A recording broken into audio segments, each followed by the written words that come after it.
Minder. Well, hi. We are back again on our bullshit uh for another episode of this here show that we do. My name's Nikki and that's Amanda. Say hi, Amanda. Hi, Amanda. We are two neurodivergent best friends traveling the neuroverse together because we are living in a neurotypical world and we are not neurotypical girls, Amanda.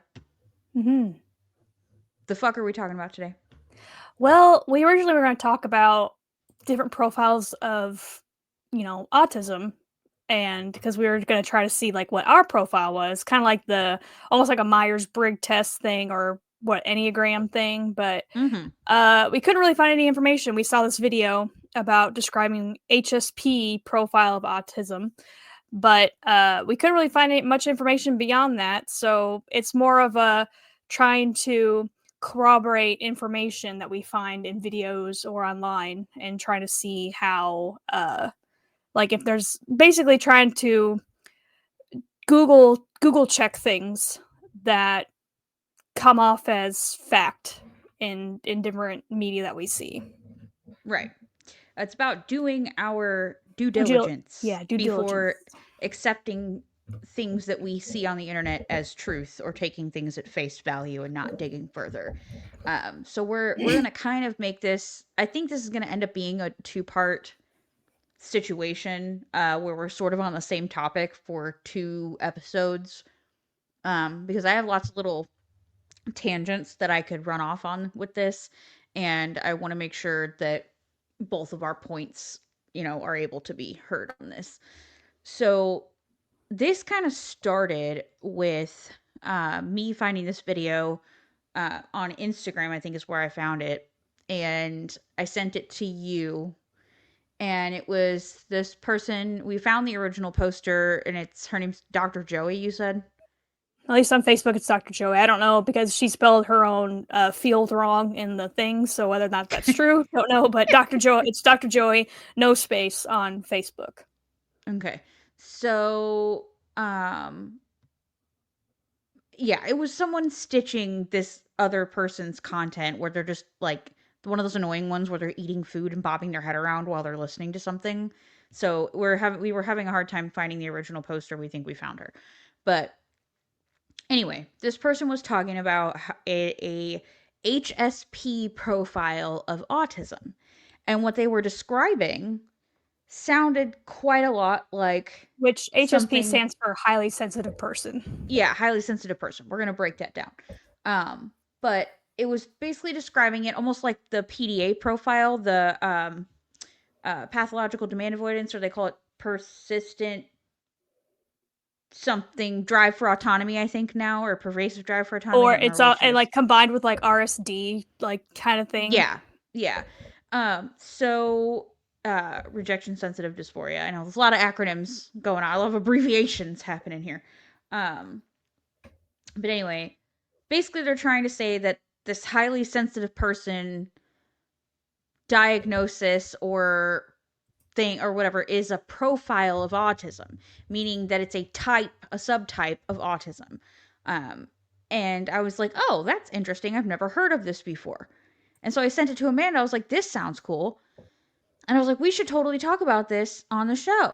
And then I went to go try to do a little bit more research, try to find out a little bit more information on it. And all that I could find was things saying that it's not an autism profile and Mm-hmm. that everything basically opposite of what this person was saying in their video.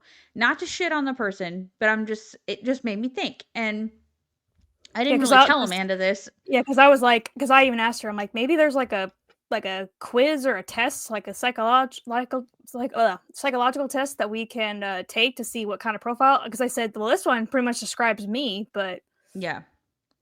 And I was trying to find a test and couldn't. And then that sort of led me down a further rabbit hole. Like I was Googling things in every way, shape, and form I knew how to Google it to try to find the answer to this question of what is a highly sensitive person profile of autism. And I kept striking the fuck out. So finally I messaged her and I was like, I don't think I'm going to find this because I've looked all the places and Googled all the things and I cannot come up with it. As a matter of fact, I'm coming up with contradictory information.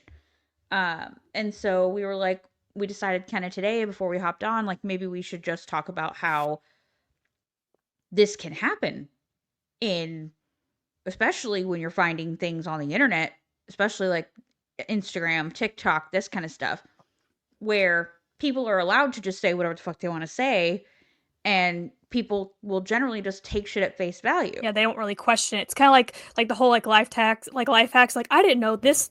Like this is how you're supposed to use this thing. I'm like that's not like one of them I saw the other day was it was like a crock pot and like they're like, did you know the hole in the crock pot lid is so you can like insert a meat thermometer to check without having to open the lid? And I said, like and then someone replied like I thought it was for like to let steam like steam escape. I'm like that's what it's for. It so it doesn't like fucking explode on you. Like Right. if you don't have any like gaps or holes for it to come out, like and you just lock the crock pot lid to it, it's gonna boil over or explode or It's going to something. turn into an unchecked pressure cooker, is what it's going to Yeah. do. And Like, so I'm just like, yes, you can use the hole for like a meat thermometer, but that's not what it was created for. And people are like, oh, I can't believe it. Like, why did no one ever teach us? They didn't teach it to you because it's not real. Like, it's it's not not what it's true. for. Right. Yeah. It's not what it's for. Like, it's an Um, added bonus to it, I guess. Like, you put right. a turkey in there, but that's not what it was designed for. Yeah. And who the fuck's cooking a whole ass turkey in a crock pot? Yeah. But anyway, um, yeah. So essentially, I came up with nothing other than contradictory things to what this person was saying. So I kind of wanted to sort of the first part of this is to sort of dig into what is a highly sensitive person, because I'm still intrigued by this. Even if it's an autism profile or not, I'm still intrigued by it. So I do have some links that I need to send you real quick. And I actually have been on this person's site before, and I enjoy their take on things, and I feel like they are a decent source for information. So um, I am not too worried about them not having correct information, although it doesn't mean that they won't. Um, Shike. I don't know what I did here. Ah! Go away. Sorry, we're having technical difficulties here. We're professionals. It is what it is. All right, here, Amanda. There's the article. Okay. There's one of them, and then uh, Yeah, like this one says like HSP stands for heightened sensory awareness, not highly sensitive person, but yeah. So it's like heightened sensory person. yeah. So Oh, it's I one of those see. things. So basically, what I don't want to read this whole mother effing article because it's extensive. But this comes off of a section of this person's website. Her name is Dr. Anna Neff. There's a lot of good information on here, as well as some digital downloads and things like that. And this there's a whole section on her site called Misinformation, or I'm sorry, Misdiagnosis Monday. And the title of the article is my child highly sensitive, ADHD, autistic, or anxious? And then there's a graphic in which to sort of help figure this out, a little Venn diagram graphic. But basically, um, I don't really know where to start. There's so many things. Let's just see if we can define it. Is there a good place here to define it? Let me see. Let's see. Let's start with, is highly sensitive child a real thing? So I'm just going to read this a little bit. Before delving into a comparison between highly sensitive children and neurodivergent individuals, let's first address a common question that arises. Is the concept of a highly sensitive child even valid? The answer to this question is both yes and no, depending on what valid means. And then they have bullet points. Is it a recognized mental health or medical diagnosis? No, it is not. Is there substantial research aligning with the broad concept of highly sensitive children and individuals? Yes, there is. The term highly sensitive child serves as somewhat of an umbrella term that encompasses the experience of individuals with heightened sensitivity. Extensive research in personality psychology highlights innate temperament's significant role in shaping our personalities. Additionally, studies like research on environmental sensitivity to context, further confirm that some children exhibit greater sensitivity to their environment than others. The challenge with this term arises when it leads to the oversight of other underlying conditions or forms of neurodivergence, such as autism, ADHD, sensory processing disorders, or anxiety, because the adults in the children's life assume that being highly sensitive explains all the child's experiences. In such cases, it is unfortunate because it means the child may not receive the accommodations that would support their distinct brain style, nor do they gain access to identity and community that could help them understand themselves. In summary, it could be argued that the concept of a highly sensitive child is valid. However, it is essential to exercise caution and not overly attribute various forms of neurodiversity solely to this lens. And then it goes on to compare HSP to all of the different kinds of neurodiversity. And then we have a really good graphic here. Do you want to scroll down and read to where it says HSP and autistic similarities right underneath that Yeah. graphic? Yeah. Okay, cool. Yeah, so it says HSP and autistic similarities, such as heightened sensory awareness. Both HSP and autistic individuals often have a heightened awareness of sensory stimuli, including sensitivities to noise, light, touch, and other sensory inputs. Sensory sensitivities experienced by highly sensitive children can overlap with those seen in autistic children, leading to sensory overload and meltdowns. How many times can I say sensory and sensitive? Okay. Um, with my little slight lisp here. Emotional reactivity. Both groups may exhibit strong emotional reactions to external stimuli or situations, which can lead to overwhelm or overstimulation. Overwhelm a new context. Both HSP and autistic individuals may struggle with transitions or new environments, finding them overwhelming or anxiety inducing. Emotional tone. Both tend to be highly impacted by the emotional tone in the room or other people's energy, so basically like empathy. Mhm. Um, Value driven. Both often exhibit stronger reactions to injustice, with their values deeply intertwined with their identity. And last is sensitive nervous systems. Both groups typically possess highly sensitive nervous systems which react rapidly and intensely to external stressors and stimuli. So, yes to all of them in my case.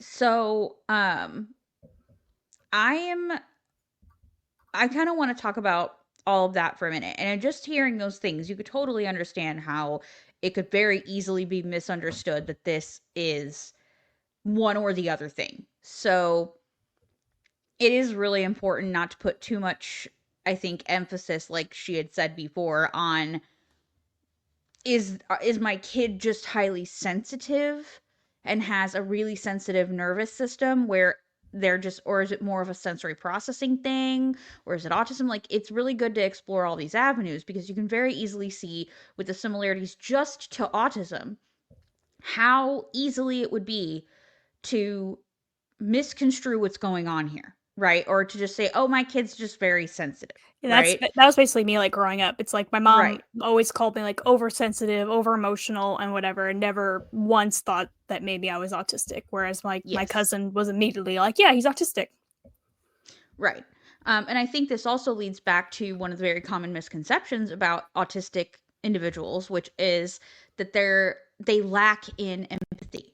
And so, We're basically or they're sociopaths. correct, or they're not attuned to the environment around them. And I feel like that is an incredible misconception, and it has been disproven quite often that that is not something that really should be looked at as far as all types of the umbrella that fall under autism spectrum disorder now, because some autistics, a lot of times female autistics, are highly empathetic and highly attuned to their environments. It's just Some might not say overly so. correct. Exactly. Some might say overly so. So it's it's not good to just assume that if your kid doesn't exhibit the exact textbook signs of autism that they are not autistic. And in I don't know if we'll cover it now, but maybe in the next one, there's a whole slew of things that do fall under autism spectrum disorder that I did not realize were under that umbrella now. Um, and a lot of them will exhibit what I'm talking about. So I can relate to some of these, most of them, but I don't know. Again, it's one of those things where knowing that like I don't have a formal diagnosis, now it's got me thinking where where my imposter syndrome kicks in is like, well, am I just very sensitive or am I autistic? You Mm-hmm. know what I mean? Like, Yeah. so now I'm thinking like, is am I just a highly sensitive person or am I actually autistic? So here I think it's important to just kind of talk about the differences of these two things of being a highly sensitive person and being autistic. And it says, in contrast to highly sensitive children, autism encompasses a broader range of characteristics beyond sensitivity alone. Autism is characterized by a distinct brain style that involves bottom up processing style. Autism often involves a deep bottom up processing style, which may not be as characteristic of HSP. And maybe we'll dig into bottom Yeah, I was up like, versus top what's that down. mean? We'll Bottom. talk about it. Yeah, Yeah. we'll talk about it. We'll get into it. Special interests and repetition. Autistic individuals often exhibit intense interest in specific topics or activities, frequently engage in repetitive behaviors, and find comfort in routine, which may not be as prominent in HSP. Distinctive communication style. Autism is associated with a distinctive communication style that tends to be direct, literal, and authentic, while HSP individuals may not necessarily share these communication traits. Self soothing mechanisms. Autistic children frequently use self soothing mechanisms like stimming, repetitive movements or sounds, and prefer predictability and routine, which may not be as prevalent in HSP. Structured arrangement. Many autistics let's try that again. My braces are really bothering me today. I don't know what's going on, but like I can really feel them on my lips and it's making me not be able to speak words. Many autistic individuals have a preference for organizing objects or information in structured and ordered ways, while HSP individuals may not have this particular trait. Context independent. Context independence. The brain does not subcortically pick up on context cues and values authentically across various situations. And I want to explain what subcortically means because I didn't know that, and they very nicely defined it for us. So, subcortically means that the brain does not intuitively absorb these cues without conscious effort with help from the prefrontal cortex, meaning you're not just picking up on context clues on your own. Like your brain has to help that part of your brain which would normally just be subconsciously like picking it up. You're not able to do that. So it involves another whole part of your Yeah, brain it's for a you to conscious understand it. effort. Like, yeah. Yeah. Yeah, it takes conscious effort for you to understand context, the context of your context and things like that. And values across, like social cues and shit like that. That's the best thing that I can think of would be an example of that, like not picking up on certain social cues. And it says empathy variance. While many autistic people exhibit hyperempathy, some also experience hypoempathy. So there's that difference again on the scale. You can be super empathetic or you can be not very empathetic at all. And then allistic social cues does not subcortically pick up on allistic social cues. Like, so they just said it. So you're not able to just pick up on that shit. Your brain has to work overtime to figure out what these things are. So it's not that we don't understand them, it's that we don't understand them as quickly or as easily We're as not everyone putting in else such an does. like it takes more of an effort to like Correct. understand them. Yeah. It's not Um, natural. right. Um, so these distinctions highlight that while both groups share some similarities in sensory sensitivity and emotional reactivity, autism is a distinct form of neurodivergence or neurotype with a unique set of characteristics that extends beyond sensory processing and emotional responses. These elements collectively contribute to the distinct profile of autism, differentiating it from the trait of high sensitivity found in children. So it's it's a thing, but it's not a thing that is always It's associated with autism. basically it just seems more it's more focusing on the emotional aspect of autism, Right. whether Which is that why rather we rather than could like see how it. the brain works type of thing. If that makes sense. Right. So then there's a beautiful little Venn diagram. We are going to link this this article in the show notes of this episode. My brain skipped a bunch of words and just stuck them all together at once. Um, because this Venn diagram is very pretty, and I'm not going to read all through it because we sort of touched on what it's going to say. And gives more definitions to the points like bottom up processing. It defines that for us. Structured arrangement defines that for us.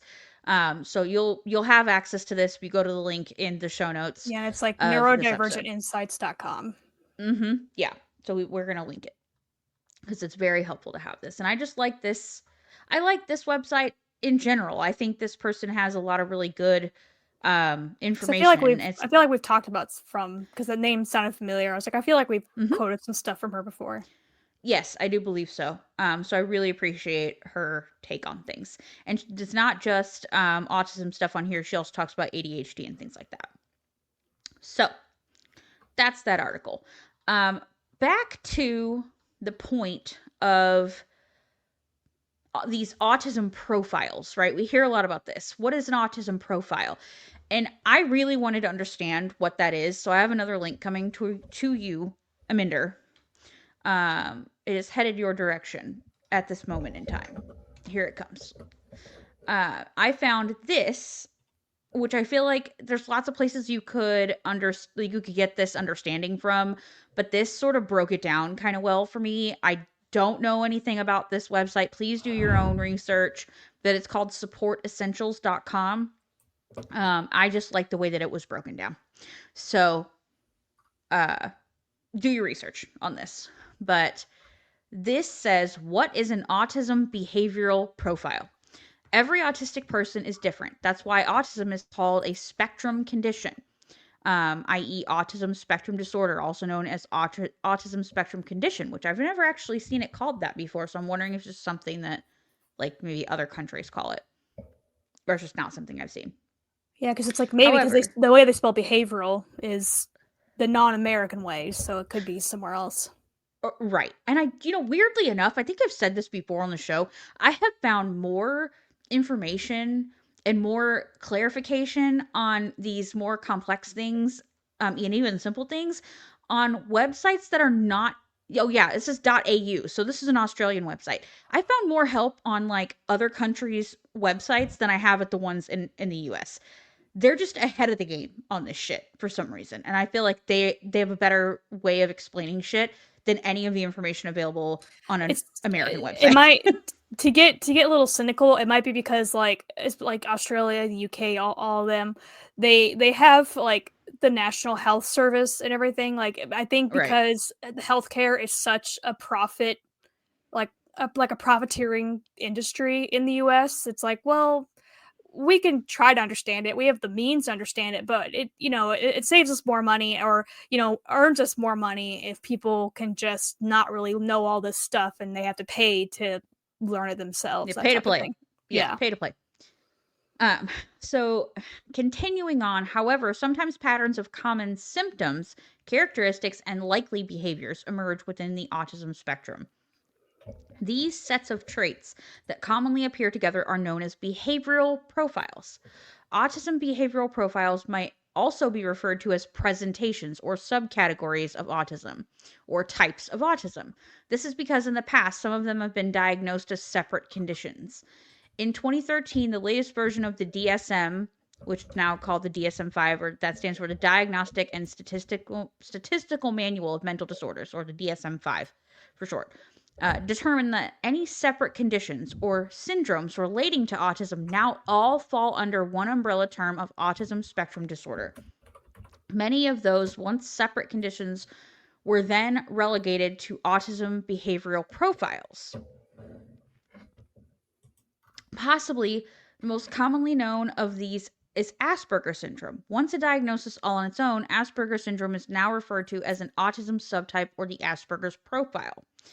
What are the behavioral profiles of autism? This is important to me for this episode because, like, in our PDA episode, it's stated that that's an autism profile. Is he like a female one? Yeah. And, like, I don't see that here. I don't see that here. And there's a whole section on PDA on this website. If we want to jump over there and kind of figure out that, we totally can. But I want to talk about what are the actual profiles according to the DSM at this point, right? This is Hmm. what's in here. And So, we won't read this entire article. We'll just kind of like no, touch on no, them. but we'll just sort of touch on them. So there's the classic autism profile, or what was also known as Kanner's syndrome. This was the first identified autism spectrum condition, and its characteristics describe what would be considered a textbook case of autism. And this is going to look more like more profound autism. So, like lack of emotional contact, intense wish for routine, high levels of visuospatial skills, but major learning difficulties, and alert and intelligent appearance. Like you're looking for textbook signs of autism, and this is usually diagnoses are usually received relatively early, around 3 years of age. So this is going to be, you're looking at like when your kid has a very large deficit in speech, things like that. This is the one that you're going to find when you're a little bitty kid, right? They're more likely to be diagnosed that way. Then there's the Asperger's profile of autism, which is going to be more associated with the higher functioning, quote unquote, versions of autism, or the higher quote, well, not versions. What am I trying to say?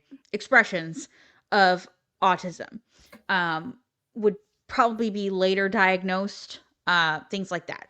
More sensory processing things, more probably emotional regulation kind of things, because they're able to express themselves much better, but they're not able to control their emotions as well. So you still have some of that other stuff going on. But you can look up Asperger's and dig all into that. It's a whole ass thing. We could probably do a whole episode on it in itself. Um, and this one's very interesting. I did not know there was a female profile of autism. Did you know that? No, I guess that's why when I scrolled down, I was like, okay, so it's a completely separate thing. Is it just like an amalgamation of the other ones? Just is it just because it's presents in females or that type of thing? Right. And then I think I'm about to eat my words because I actually just did see PDA avoidance profile of autism. So, Yeah, uh, cool. Anyway, I do kind of want to read the female one. Do you want to read? Do you want to read it, or do you want sure. me to read it? I can read it. Go for it. So it says the classic autism and Asperger's profiles are more prevalent among males than females, and across the board is a higher ratio of males are diagnosed with autism than females. In the past, this has led to an assumption that autism affects males more than females. However, in the last decade or so, this assumption has been challenged by some who believe that autism in females presents differently, and the current diagnostic criteria is biased and swayed to recognize males more rather than females. Subsequently, researchers developed a female autism profile showing that autistic girls, one, may appear more socially motivated and show more interest in social relations, but still struggle with social interactions. Two, have good social imitation skills and be able to socially mask or camouflage to conceal their social difficulties. Three, can often be shy or passive rather than impulsive or hyperactive and more likely to internalize their feelings. Four, have a better imagination compared to boys diagnosed with ASD and often create rich and elaborate fantasy worlds. Hence why, like, I think like most young adult authors are female.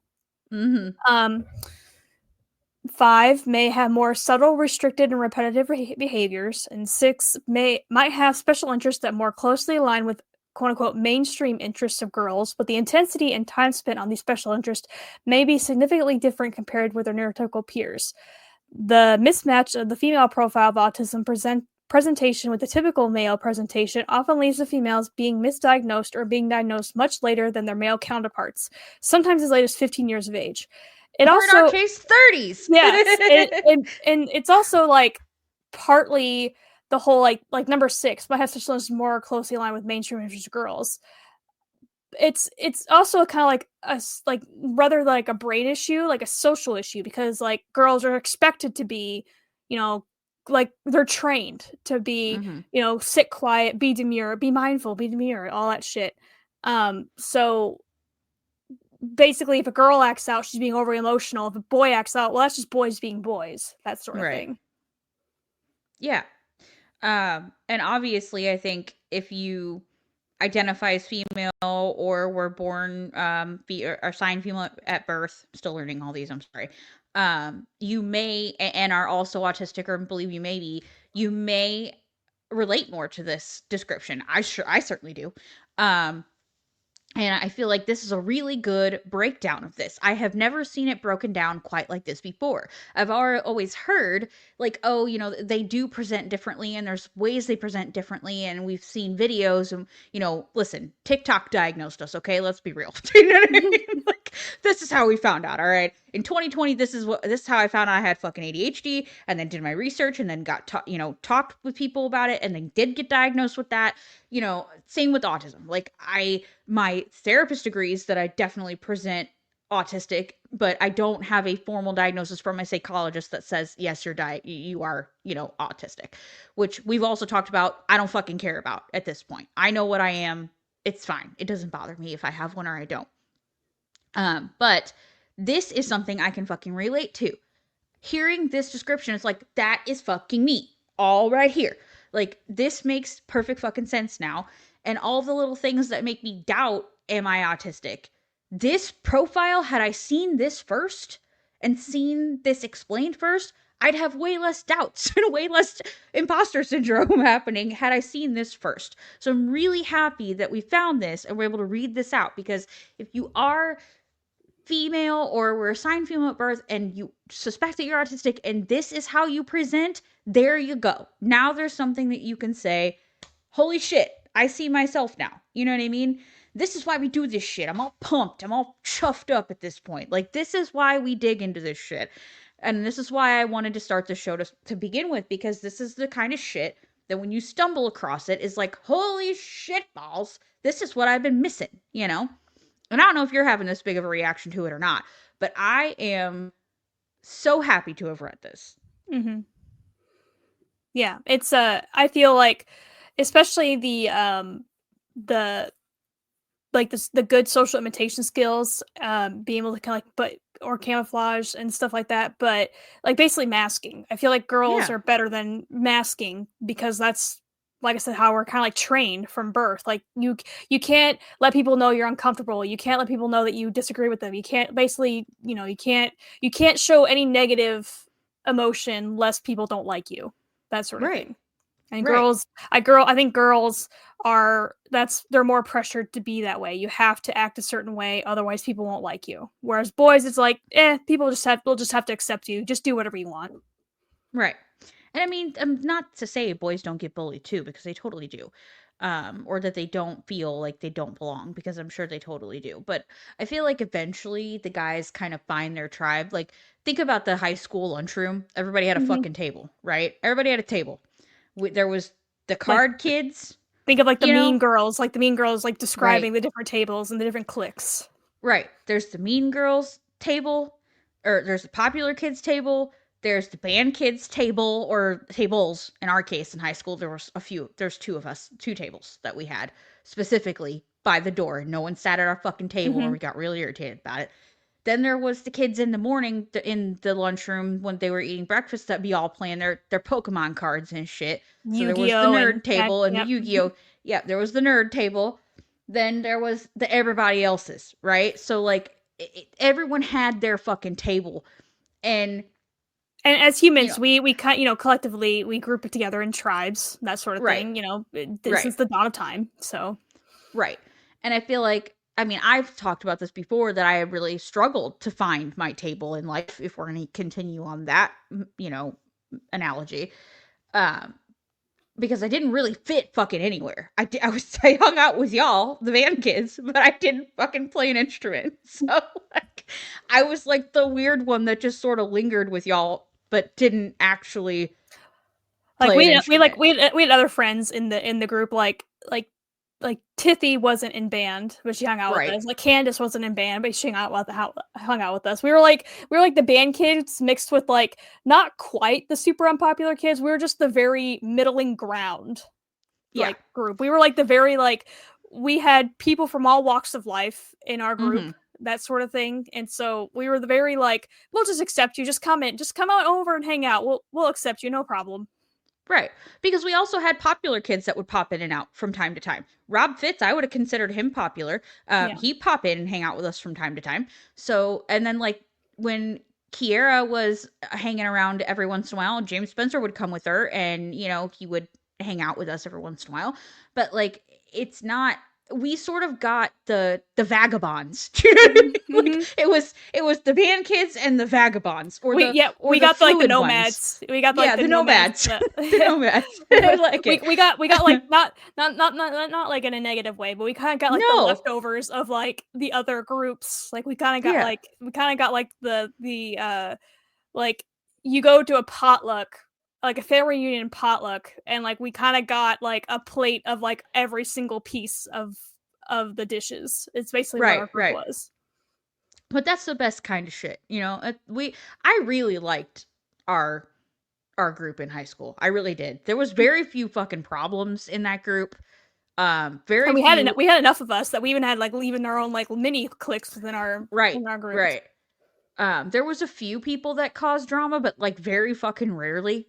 Hmm. And for the most part, we could all hang out with each other, even if we weren't super close to each every person. But I don't know, I liked it. But I digress. That's a whole ass tangent. Hmm. Um, we We're great at have those. It's fine. what, one more profile?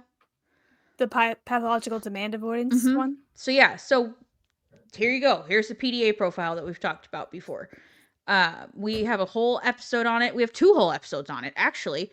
And this is something I related also quite a bit to. Um, You just want to read like the bullet point ones. yeah, we can read the bullet points. This is characterized by a need for control, which is usually driven by anxiety, not narcissism.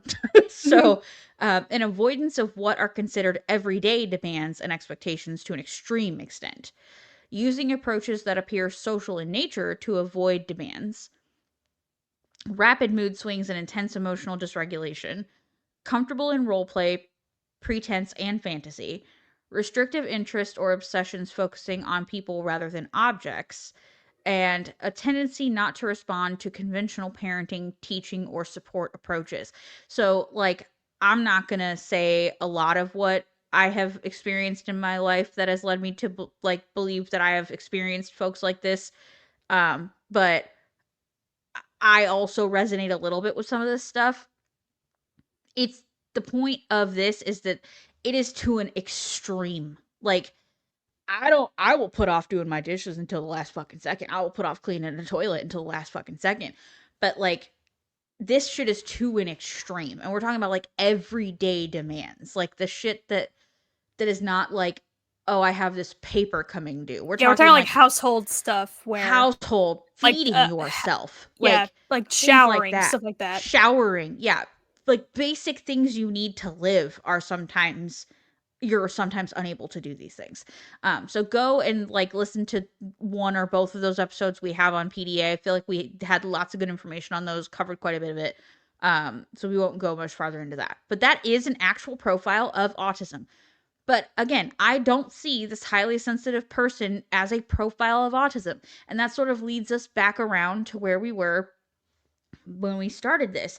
And that is, you can't trust everything you find at face value. And it is important to do your research. Don't even listen, it's in our fucking disclaimer. Don't you even hear and believe a goddamn thing we tell you. Go find it for yourself. Yeah, we're flying Because by the we're seat of our pants with this, you know? absolutely, and we could be just as fucking wrong as the next person, or the websites we find could be just as fucking wrong as the next one. We're not So, doctors. right, we're not doctors. We don't even play one on TV. So let's just not take our word for it either. Go do your own research. Go do your research. What is that from Sherlock? I'm Oh, a sociopath. do your research. Do your research. Yes. Yeah. Yeah. So Speaking of autism, like autism. yeah, for sure. But yeah, I feel like that's kind of a good, unless you have other thoughts on I think it's a good. this or the profiles, I feel like this is a good place to stop. It's not going to be a super long one. I feel like next episode we will dig a little bit more into the whole, like, the tangenty parts of why you shouldn't take shit at face value, and what is, like what the why it's important to have your own brain and use it, Mm-hmm.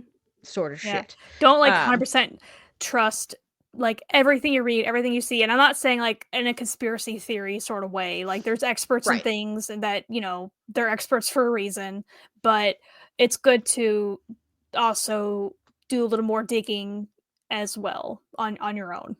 right. So we are going to cut it there.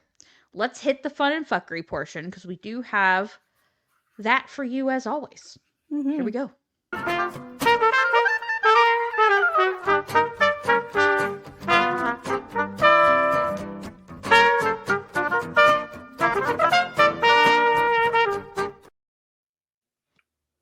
All right. I'm going to throw a curveball at you. You ready? Yeah. We're going to keep drawing. Hold on. I have cards. Oh. Oh, okay. Here we Oh. go. I like this one. We're going to start, instead of jumping right into our Mad Lib, I have a little deck of cards that has a shit ton of questions on them. And we're gonna talk about it. We're gonna have a one little question and we're both gonna answer it. And then we're gonna get into our Mad Lib. So the card I have decided we're gonna talk about. So I flipped through all these. Some of them could be whole episodes. So that's why I'm like, so they range from like silly things to like Is that the existential let's get deep thing? philosophical shit. Yeah, the philosophical shit. So or no, it's not the let's get deep. It's actually a whole different card set I found at Dollar Tree. Mhm. It's like a conversation starter card deck or whatever. But this says, "What's the most beautiful natural landscape you have ever seen?" And you're gonna have more answers to this shit than I will. Go for it. Um, Natural landscape. See, it's like because I've been to like Niagara Falls, the Canadian side, and that was really cool. But it was one of those things. It's like I was in high school, I was a freshman, so I didn't really get to appreciate it as much. I think like if I went now, I'd appreciate it more. I would say probably like when Scott and I started in Spain, like in like the Pyrenees, that sort of, and like the mountains in Spain were really pretty. And I've been basically mountains. I just love mountains in general. Like seeing, Yeah, like standing on the face of a mountain and just looking out into nature is just so beautiful. And one of those like it's basically like if like one of those things like if I went to the Grand Canyon, I'd probably cry. That sort of thing. yeah. Like and that's what Ron Swanson says. He's like, you're only allowed to cry at the Grand Canyon or something like that. It's so um and so like I would probably just mountains in general, but either like the Appalachian Mountains or the Pyrenees in or the mountains in northern Spain. It's probably those, I would say. Yeah, like I said, she's got way more examples than me. Mine's always gonna be an ocean. Yeah. Always. Um, I have. We didn't go to the any bodies of water other than where the Queen Mary was when we were in California, right? Right. Like we went to like a beach town, like where I got my that one ring I have, the blue and Mm-hmm. green ring. Like we that was like on a beachy town, but we didn't like the problem is that we went with my mom who has lupus, so she can't really go on the beach, and I'm not much of a Yeah. beachy person, so like I'll go to the beach if someone wants to go to the beach, but I feel like the only oceany place we went to while we went to California was on the Queen Mary. Yeah. And so I would have to say, I mean, I've been on the Atlantic side of the US. I would have to say it's New England for me in general though. Like Hmm. I Yeah, I'd love to see New England in the fall. oh my god, I'm telling you. Her and we've already discussed this. We're gonna have a compound at some point where we or Or like a this double house, house or a something, double house with like a skywalk that connects them or something, or a porch or or something like that in one of connects those them. giant New England mansions that are big enough that like we could have our own places and And would we'd probably never see each other. Yeah. It's on the bucket list, right? It's on the bucket list of things to do. I'm desperately convincing her to like move to New Hampshire with me whenever we decide to fucking go over there. Probably within the next 5 to 10 years. But because it's the best of our worlds, right? There's a reason for that. She is a mountains lady. She loves the scenery. She loves the hiking. She loves all that the shit. It is trees. chock full of them fuckers, okay? Chock full of the mountains, chock full of damn trees, all the streams and lakes and rivers you could possibly want to fuck around in. And then there's the ocean for I will me. say I did remember when you said ocean. I don't know why, just like ocean, just completely like blanked because I like the ocean. It's just I also get seasick, so it's kind of Yeah. like I can't like be on the ocean. I will say though, when I was younger, I did have my scuba diving license, so being like 90 feet down and seeing like the bottom of the ocean, like that was really cool. Like so Yeah. that's like another really like awesome feeling. Like I don't get seasick in the sea. I get seasick on top of the sea. So On top that's of the that's sea. Yeah. that's my problem. And I've never been like snorkeling even, or like I've never been to like a warm enough climate where you could like go like snorkeling on a reef and see all the fish. Yeah, like you'd love Um, a cruise ship. Like I'm so wary of cruise would ships. not actually. You, I you would not don't like a want to cruise be on a ship? boat. No, I don't want to go on a boat. I like to sit and look at the water. I don't want Yeah, to but be that's on what the it. boat is for. You sit on the water. I don't want to be on the water. I don't want to. I'm terrified of cruise ships. I'm scared of cruise ships. I was raised watching Titanic. Okay, I've seen them bitches What's sink. funny is like the last cruise I went on was 2012, and I went to the Mayan ruins on December 21st, 2012, which was supposed to be the end of the world according to the Mayan calendar.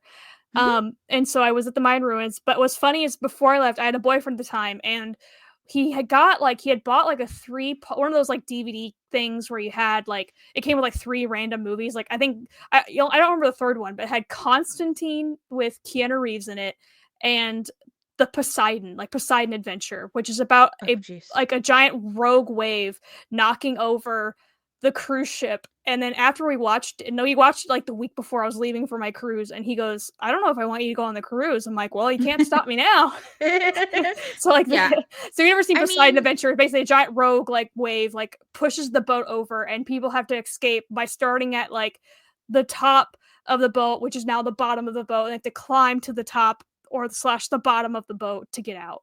And oh that's hell that's no. that's what And the see, movie this is. is the kind of shit that makes me not want to be able to. I feel like I would be a ball of anxiety the entire fucking time on a So yeah, cruise I ship. like I cruise really don't ships, think I could sleep. and I don't get Um, seasick on cruise ships. It's like sailboats that I get seasick on. yeah. I don't know, maybe it's one of those things I'll have to conquer my fear of at one point in my life, but anyway, I love the ocean and New England in general because you can't drive anywhere in that fucking place unless you're in like Boston, right? Where Even you Boston's don't really see cool. yeah, where you don't see something fucking beautiful. I mean, you're just surrounded. Like where my dad lives is not even considered like a fancy place to be. It's not shitty either. Like but there's fucking trees everywhere. Everywhere. And like his street's like up a little hill and then like it's got his backyard is just a fucking forest. Like it's a forest and he's like in a little residential area. They're so pretty. They work around the scenery there for the most part. And everything was sort of because it's so fucking old, it was built around what was there instead of fucking They flattening couldn't it all deforest out. everything. Yeah, they couldn't deforest Right. everything. Well, and then too, it's like how you gonna level out fucking whole cliff faces and shit. You're just not, right? So you're gonna build around it. And it's just so fucking pretty there. Like I just want to stare at everything when I'm there. It's like so tourist vibes because I'm just like, oh my god, everything is so fucking pretty here. But anyway, that's my answer. Let's talk about some Golden Girls. Let's do Okay, it. sure. I'm gonna need things from you, right? Yeah, Okay, hold on. Let me get to the page. All right, so let's start with an adjective, please. rabid. Rabid. Okay. Oh, a verb ending in ing. We finally got Yeah, and one. there's three in this one. Oh my god. Uh, fucking. Of course it is, right? It's been a long time. Nice to see you, buddy. Foreign country. Seychelles. What? Seychelles. The Seychelles. You ever heard of the Seychelles? Do I It's a look like I've heard of eh, that place? it's a group I of am islands. geographically challenged, ma'am. It's a group of islands off the coast of Africa. I just mainly know it because that's like where the royal family always used to go. It's Oh god. Seychelles. Seychelles. Okay, well at least it looks like it's or it sounds like it's spelled. Another verb ending in ing, please. Catastrophizing. It's like catastrophe.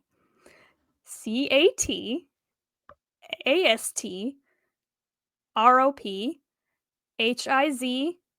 ing. That was very satisfying to spell. Catastrophizing, Yeah, yes. Um, catastrophizing. sure. Yep. I say catastrophizing, but that works. Whichever way. Tomato, tomato. It's fine. hmm Occupation. Orchestra conductor. Okay. Conductor. Another verb, please. Boogie. Boogie. Boogie woogie oogie. Okay. Noun. Bouncy house. Cute. Another noun. Lakeside retreat. Lakeside retreat. Another verb ending in ing. Splooshing. I don't think it's a word, but Sploosh. was funny. Fucking Splooshing. done. I love it. Okay, part of the body. Solar plexus. Okay. Plural noun. Scruples. Scruple. Remind me what that means again. Like morals. Like, oh, you have good scruples. Oh, okay. Like morals. Part of the body. Collarbone. Collarbone. I went upper chest bones in this one. I see that. Male celebrity, please. Pedro Pascal. Pedro Pascal. Another celebrity male. This wasn't planned. I just was we were talking about the cruise ship and like Constantine and all that, but Keanu Reeves. Keanu Reeves. Looks like Deeves. Spell Nicole. Okay, adjective, please. Malleable. Malleable. And then noun. Block of cheese. Block of cheese. Which is something Scott would eat as we're walking. Because he's not lactose intolerant, but I think he might be becoming it. Which probably would make him sad. Of that Key and Peele skit. Where's Balake? Where's Balake at? Are you Balake? Are you Balake? Blake. Blake. Okay.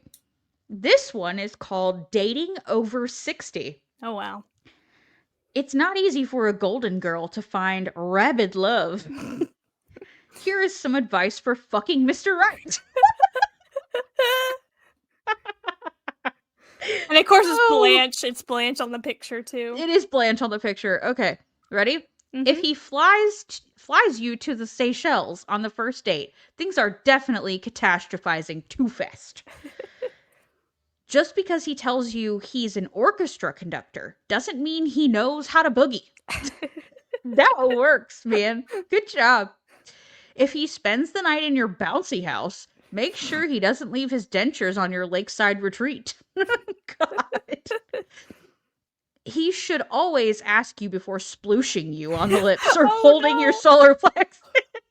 Oh no. What's funny is that I accidentally forgot that verb ending in ing. So I was like, oh shit, I missed one. So as you're like, give me words, I'm like, yep, that's just splooshing on your lips. Nope. I love it. Okay. Check to see that he still has all his scruples and that he can reach down and touch his collarbone. My God, he's gonna reach down and touch it. Where the hell it be? Okay. Is it like one of those my boobs hit the floor type of thing? Yeah, I guess. Shit. Even if he has the charm of Pedro Pascal and the good looks of Keanu Reeves, be cautious. Oh, wow. He could turn out to be a malleable block of cheese in the end. I love it. That's a good combination. Pedro Pascal and Keanu Reeves. Yeah, it is. I'd take that. That's decent. It works for me. All right, let's get the fuck out of here. All the podcasty things are in the show notes per usual. Check out those links. I will make sure they get in there. I've been trying to be better about making sure the shit we tell you is going to be in the show notes. It's actually in the fucking show notes. Come check us out and hang out with us on Facebook. That's where we were mostly hanging out. I've been slacking on that, but I'm going to try to get back to it here now that brain chemicals are starting to cooperate. What else? I mean, you can email us if you want to come chat with us. You can send us an email at the ndcpodcast@gmail.com. Also in the show notes. We do have an Instagram. Anything we post to Facebook goes over there. So it's basically the same shit, but we're a lot more active on our Facebook. We do have a Twitter, but we don't tweet, so there's that. Um, Other than that, And it's a hellscape at this point. So yeah, it's a hellscape at this point. Pretty sure they're allowing corn. They're allowing corn. corn on there now. But anyway, since we don't do that, I don't have anything to show folks. So and I don't have nothing We anybody don't have an want. OnlyFans. Sorry, No, no OnlyFans for us, and I don't think we'll be finding that anytime soon. or ever. Anyway, or ever. Anyway, yeah, just like and rate and review. That's really helpful, honestly. If you really want to help us, rate and review the show, please. That is how we get pushed out to everybody else who listens on all the platforms you can do this on. Spotify allows you to leave comments if you want to do that. That helps boost us too, because we're participating in all the things that they want us to do. So yeah, rate, review, share it, talk about it. That would really help us a lot. If you like us and you want to keep hearing our voices, that's the best way to help us out. And it's for free. It'll cost you nothing to do those things. Anyway, we love you. We get the fuck out of here now. Because we got more shit to record. Okay, bye. Okay, bye.